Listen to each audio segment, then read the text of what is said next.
Thank you lord, thank you lord, thank you lord. रोमी के पुस्तक 9 अध्याय और उसका 10। 9 अध्याय और उसका 10।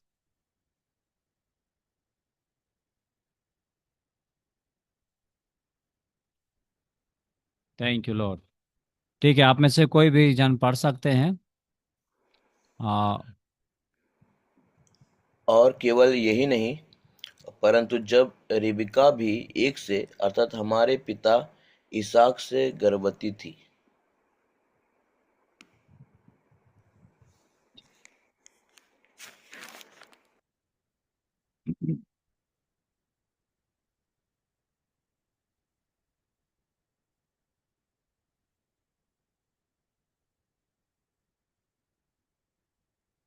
ठीक है।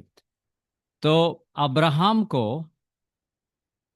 अब्राहम को परमेश्वर ने बोला था कि इसहाक ही से तेरा वंश कहलाएगा, अर्थात शरीर की संतान, परमेश्वर की संतान नहीं, परंतु प्रतिज्ञा की संतान वंश गिने जाते हैं। शरीर की संतान, परमेश्वर की संतान नहीं। ये इस्माइल को आ, इंगित करते हुए ये बात बोलता है। और परंतु प्रतिज्ञा की संतान इसहाक को बोला जाता है, क्योंकि प्रतिज्ञा का वचन यह है, मैं इस समय के अनुसार आऊंगा और सारा के पुत्र होगा। और केवल यही नहीं, परंतु जब रिबिका एक से अर्थात हमारे पिता इसहाक से गर्भवती थी और आ, अभी तक ना तो बालक जन्मे थे और ना उन्होंने कुछ भला या बुरा किया था, इसलिए कि परमेश्वर की मानसा जो उसके चुने या उसके चुन लेने के अनुसार है, कर्मों के कारण नहीं, परंतु बुलाने वाले के कारण है, बनी रहे। कर्मों के अनुसार से नहीं, पर परमेश्वर की बुलाहट के कारण, परमेश्वर के चुन लेने के कारण, परमेश्वर के प्रतिज्ञा के कारण ये हुआ। और उसने कहा, जेठा छोटे का दास होगा, यानी कि एसाव। लिखा है, मैंने याकूब से प्रेम किया, परंतु एसाव को अप्रिय जाना। एसाव को अप्रिय जाना। हम मलाकी 1 अध्याय और उसका 1 और 2 को हम लोग देखेंगे। मलाकी के पुस्तक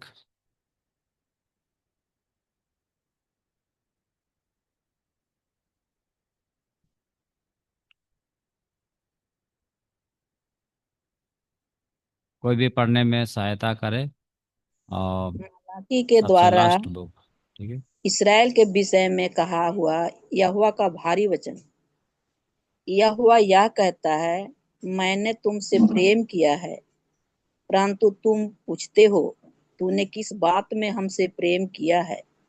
यहोवा की यह वाणी है, क्या एसाव याकूब का भाई ना था। आमीन।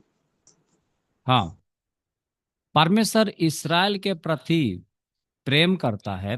वो कहता है कि मैंने तुमसे प्रेम किया है, परंतु तुम पूछते हो, तूने किस बात से हमसे प्रेम किया है। यहोवा की यह वाणी है, क्या एसाव याकूब का भाई ना था? उसका बड़ा भाई था। तो भी मैंने याकूब से प्रेम किया, परंतु एसाव को अप्रिय जानकर उसके पहाड़ों को उजाड़ डाला।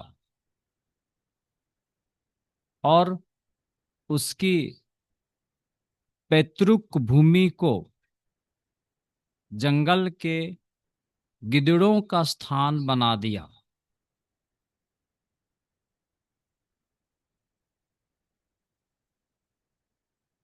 हालेलुया। देखिए, तो ये इस प्रकार से एसाव के प्रति जो परमेश्वर का व्यवहार, इसमें गलती एसाव का है, और याकूब के प्रति परमेश्वर का प्रेम, इस विषय को हम यहाँ पर देखते हैं। जो याकूब से ही इस्राएल आते हैं। हम आत्मिक इस्राएल और शारीरिक इस्राएल, उन बातों को हम समझने का प्रयास हम कर रहे हैं।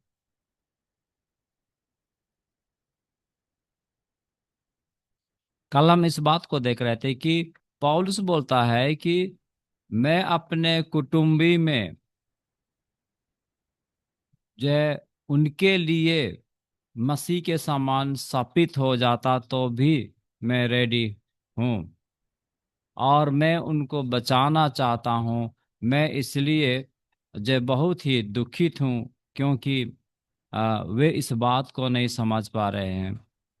और सब कुछ उन्हीं के लिए था, प्रतिज्ञा भी था, लेप अलगपन का अधिकार था, महिमा, वाचाएं, व्यवस्था, उपासना, मतलब आराधना करना परमेश्वर का, सब कुछ तो उन्हीं का था। फिर भी वे उस विषय को भूल जा रहे हैं कि परमेश्वर ने याकूब को कैसे चुना, प्रतिज्ञा के द्वारा से।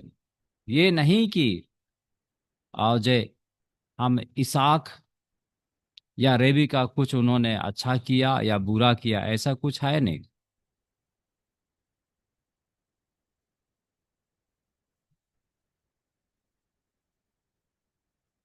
हालेलुया।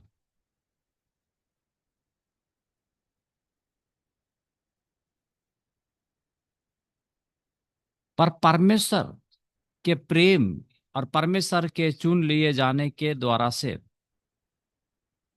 याकूब परमेश्वर के दृष्टि में वो सही चलता है।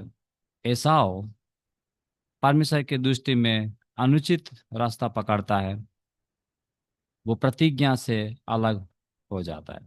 पर प्रतिज्ञा याकूब की ओर से इस्राएल में चला जाता है। तो 14 में लिखा है, इसलिए हम क्या कहें, रोमी 9 का 14 में, क्या परमेश्वर के यहाँ अन्याय है? बड़ा को अप्रिय जाना, छोटा को प्रेम किया? कदापि नहीं। क्योंकि वह मूसा से कहता है, मैं जिस किसी पर दया करना चाहूं उस पर दया करूंगा, जिस किसी पर कृपा करना चाहूं उसी पर कृपा करूंगा। अतः या ना तो चाहने वाले की, ना दौड़ने वाले की, परंतु दया करने वाले परमेश्वर की बात है। क्योंकि पवित्र शास्त्र में फिरौन से कहा गया, मैंने तुझे इसीलिए खड़ा किया है कि तुझ में अपनी सामर्थ्य दिखाऊं और मेरे नाम का प्रचार सारे पृथ्वी पर हो। इसलिए वह जिस पर चाहता है उस पर दया करता है, जिसे चाहता है उसे कठोर कर देता है।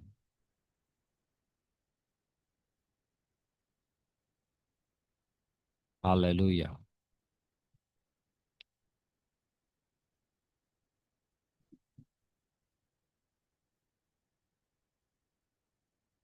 हालेलुया। तो यहाँ पे हम उस इतिहास को हम देखते हैं इस रोमी के पुस्तक 9 अध्याय उसका 14 में। और इसके साथ साथ हम अन्य जातियों के परमेश्वर के योजना के तहत यीशु मसीह के लहू के द्वारा से खरीदे जाने से हम बुलाए जाते हैं, और हम इस्राएल ना होने के अ, बावजूद हम उस प्रतिज्ञा में हम आते हैं। हम आत्मिक रूप से या एक कलम लगाने के उदाहरण के रूप से, जो 11 अध्याय रोमी के पुस्तक में लिखा है यहाँ पे, इसी 9 अध्याय का 24 से लिखा है, अर्थात हम पर जिन्हें उसने ना केवल यहूदियों में से वरन अन्य जातियों में से भी बुलाया, परमेश्वर के संतान होने के लिए।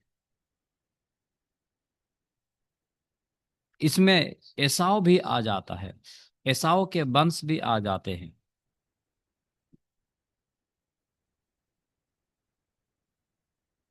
याकूब से प्रेम किया, ठीक है, प्रतिज्ञा उधर से आया, ठीक है, पर एसाव को भी छोड़ा नहीं। जो इस्राएल है उससे छोड़ करके जितने भी हम सब हैं,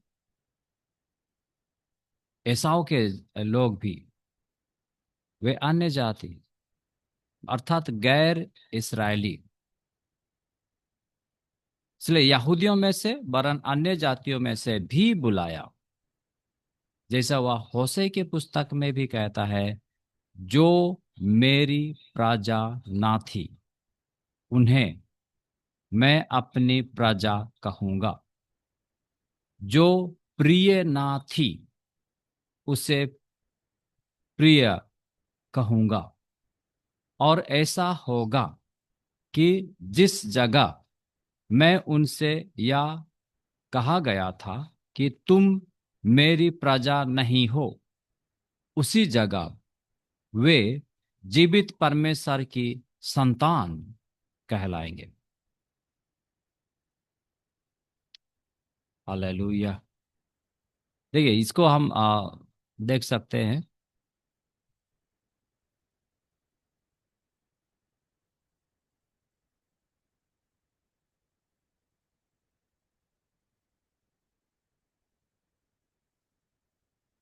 होशे के पुस्तक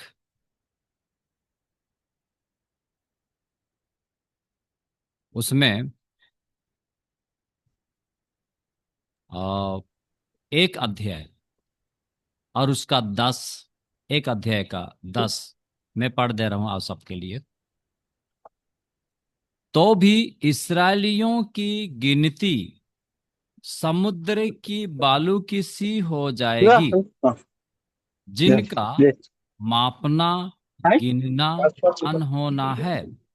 और जिस स्थान में उनसे यह कहा जाता था, तुम मेरी प्रजा नहीं हो, उसी स्थान में वे जीवित परमेश्वर के पुत्र कहलाएंगे।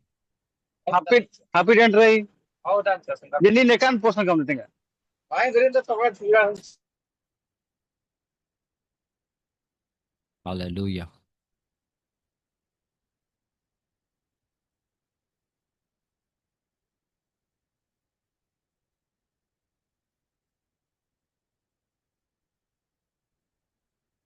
Thank you, Jesus. Thank you, Jesus. Thank you, Jesus.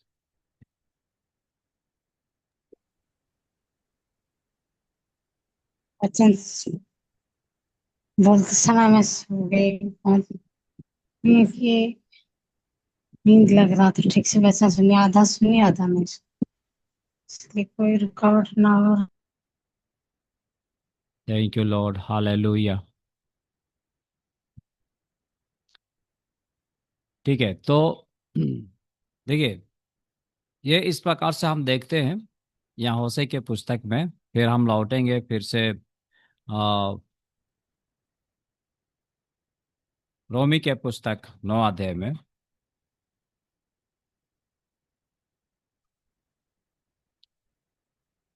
और उन और 27 में इसे लिखा है, और यशाया इसराइल के विषय में पुकार कर कहता है, चाहे इसराइल के संतानों की गिनती समुद्र के बालू के बराबर हो, तो भी उनमें से थोड़े ही बचेंगे। देखिए, तो ये इस्राएलियों के विषय में यशायाह के पुस्तक में, होशे के पुस्तक में हम देखते हैं, और लिखता है कि तो भी उनमें से थोड़े ही बचेंगे, परंतु प्रभु अपना वचन पृथ्वी पर पूरा करके धार्मिकता से शीघ्र उसे सिद्ध करेगा। धार्मिकता से उसे शीघ्र उसे सिद्ध करेगा।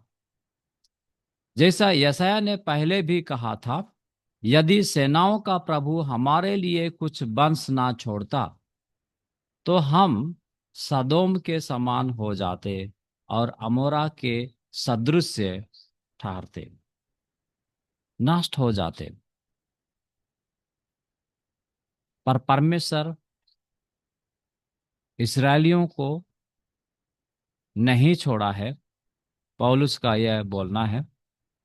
और साथ साथ इसमें पूरे बहुत सारे विषय लिखा है इस्राएलियों के विषय में। तो रियल इसराइल कौन है और जे फॉल्स इसराइल कौन है, इस बात को हम इस रोमी के पुस्तक में देखते हैं। ये कंटिन्यू है 10 अध्याय की ओर, पर मैं और एक वचन को मैं आ, पढ़ना चाहूँगा।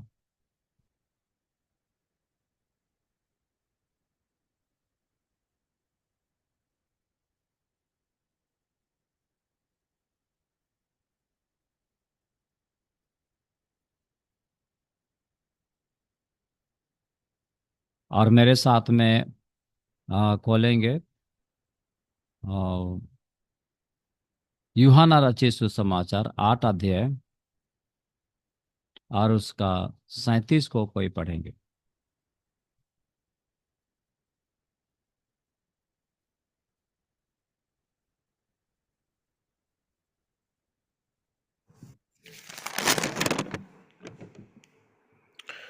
मैं जानता हूँ कि तुम अब्राहम के वंश से हो, तो भी मेरा वचन तुम्हारे हृदय में जगह नहीं पाता, इसलिए तुम मुझे मार डालना चाहते हो।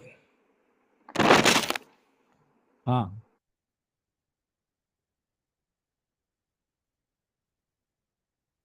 उन्होंने जय कहा जब प्रभु यीशु मसीह ने उनको आ, नीचे जब हम देखते हैं लिखा है जय 31 से अगर नीचे हम देखेंगे, तो यीशु ने उन यहूदियों से जिन्होंने उस पर विश्वास किया था कहा, यदि तुम मेरे वचन में बने रहो तो सचमुच तुम मेरे चेले ठहरोगे, तुम सत्य को जानोगे और सत्य तुम्हें स्वतंत्र करेगा। ठीक है, सत्य को तुम जानोगे और सत्य तुम्हें स्वतंत्र करेगा। उन्होंने उत्तर दिया, हम तो अब्राहम के वंश हैं, हम और कभी किसी के दास नहीं हुए हैं, फिर तू कैसे कहता है कि तुम स्वतंत्र हो जाओगे। ठीक है, तो प्रभु यीशु मसीह उनको जान रहा है कि वो अब्राहम के संतान हैं, अब्राहम के वंश में से हैं, तो भी जो प्रेम याकूब वंश के लोगों के लिए किया या अब्राहम के वंश में से प्रतिज्ञा आता है, और उनके लिए जो जो परमेश्वर का प्रेम है, या तो जय बोलते हैं कि वे किसी के दास कभी हुए नहीं, पर वास्तव में वो दास बन चुके हैं।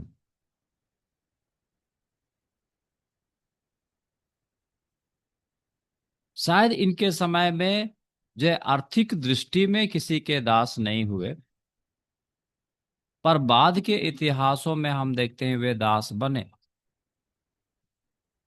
पर यहाँ पर वो आर्थिक दृष्टि वाला दास बनने का विषय नहीं बोल रहा है, पर आत्मिक विषय को उनको बोल रहा है कि वे पाप के दास बन चुके हैं।